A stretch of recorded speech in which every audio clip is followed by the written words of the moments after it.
कि आपकी भी त्वचा पीली पड़ रही है तथा आंखें पीली हो रही है तो आपको पीलिया नहीं हुआ है, जिसे हम लोग इंग्लिश में जॉन्डिस कहते हैं।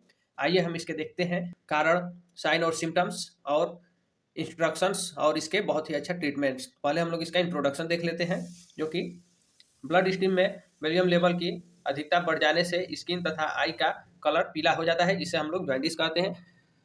जब आपको पीलिया होगा, जिसे हम लोग जॉन्डिस के नाम से जानते हैं, उसे उनकी आंखें पीली तथा त्वचा पीली होने लगती है। यह वीडियो सिर्फ मेडिकल स्टूडेंट्स के लिए है, कृपया इसे पर्सनल यूज ना करें। ये पहले इसके कारण देख लेते हैं। जो कारण है वो है पोस्ट हेपेटिक कंडीशन। पहले भूख का कम लगना, ब्लड में बिलिरुबिन की अधिकता, येलो मतलब कि यह बाइल जो होता है उसकी ब्लड में अधिकता होने के कारण त्वचा पीली पड़ने लगती है। इसके अलावा कुछ निम्न कारण है, जिसे हेपेटाइटिस, यकृत, हेपेटाइटिस कई टाइप के होते हैं, ए बी सी के टाइप में आते हैं। गैल स्टोन, पित्ताशय में पथरी, अगर पित्त की थैली में पथरी हुआ है तो जॉन्डिस होने के चांसेस रहते हैं। ट्यूमर के कारण भी जॉन्डिस हो सकता है। लीवर का एक्यूट इन्फ्लेमेशन, लीवर में सूजन हो जाने के कारण भी जॉन्डिस होता है। बिल डक्ट का इन्फ्लेमेशन, जो बाइल होता है जिसमें डाइजेस्टिव जूस बनता है, स्टोर होता है, उसमें अगर सूजन हो जाता है तो जॉन्डिस हो सकता है। बाइल डक्ट में किसी प्रकार का ऑब्स्ट्रक्शन, हिमोलाइटिक एनीमिया, जिससे कि बिलिरुबिन की मात्रा बढ़ जाती है, ये सब कारणों के कारण जॉन्डिस होने के चांसेस रहते हैं। आइए इसके हम लोग सिम्टम्स देख लेते हैं। जो सिम्टम्स है वो है बहुत ही इजी सिम्टम्स है, इसको आप देख करके आप भी पहचान सकते हैं कि आपको जॉन्डिस हुआ है। Skin scary of I, tongs urine का येलोविश, मतलब कि स्किन, आई, टोंग्स, यूरिया का मतलब पेशाब का पीला पड़ जाना। एब्डोमेन में डोल पेन, लीवर के साइड पेन होता है, जिससे चांसेस रहते हैं कि अगर पीलिया हुआ है तो लीवर में पेन होता है, लेकिन लीवर में कई कारणों से पेन हो सकता है। अगर आपको जॉन्डिस हुआ है तो भूख की कमी होगी, नाजिया वोमिटिंग होगी, घबराहट होगा, कमजोरी कमजोरी होगा, कॉन्स्टिपेशन कब्ज होगा, बुखार होगा, हेडेक तथा फैटिग, सिर दर्द तथा थकान महसूस होता है। इसके इंस्ट्रक्शन देख लेते हैं, जो कि पीलिया में दिया जाता है पेशेंट को रेस्ट करने के लिए। तो इसमें क्या क्या रहता है आइए देख लेते हैं। पीलिया के पेशेंट को 15 दिन से लेकर 60 दिन तक बेड रेस्ट देना चाहिए। ऐसे पेशेंट को दवाओं के साथ साथ बेड रेस्ट देने की जरूरत होती है और इससे लाभ भी मिलता है। जो डाइटरी थेरेपी है, जो आहार थेरेपी है, जो आहार क्या क्या देना चाहिए ये भी देख लेते हैं। जॉन्डिस पेशेंट को लाइट डाइट मतलब हल्का भोजन देना चाहिए। भोजन में फैट फ्री होना चाहिए, जैसे कि फैट नहीं होना चाहिए, उसमें प्रोटीन व कार्बोहाइड्रेट की मात्रा अधिक होनी चाहिए।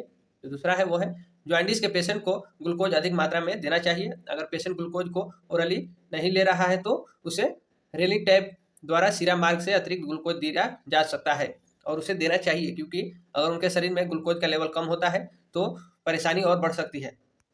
पेशेंट को प्रतिदिन 2200 से 2800 किलो कैलोरी एनर्जी की डाइट देनी चाहिए। ऐसे पेशेंट को हेपेटॉक्सिक ड्रग देना बंद कर देना चाहिए।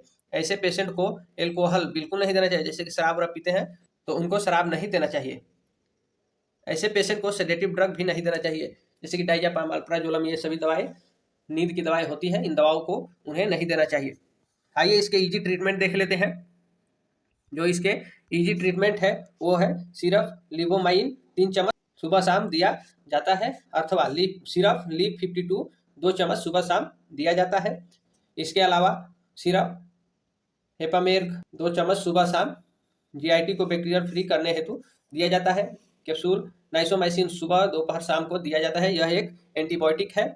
इसके अलावा टैबलेट फ्लेगिल 400, जिसमें मेट्रोनिडाजोल कंपोजिशन है, इसे सुबह शाम दोपहर देना चाहिए। इंजेक्शन फैगिल 100 सीसी सीरा मार्ग द्वारा सुबह दोपहर शाम को देना चाहिए। ये उन्हें देना चाहिए जो ओरली ड्रग नहीं ले पा रहे हैं।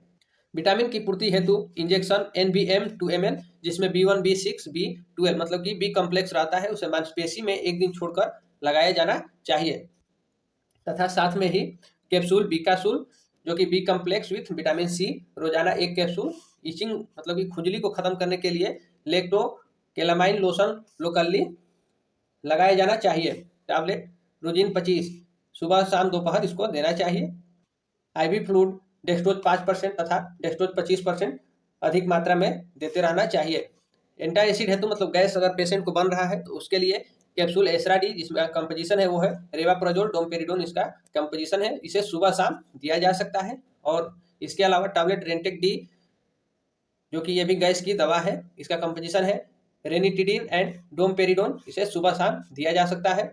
सिर्फ 16 सीड 2 चम्मच सुबह दोपहर शाम, ये भी एक गैस की ही सिरप है। अगर वीडियो अच्छे लगे तो लाइक करें और चैनल को सब्सक्राइब करें। धन्यवाद।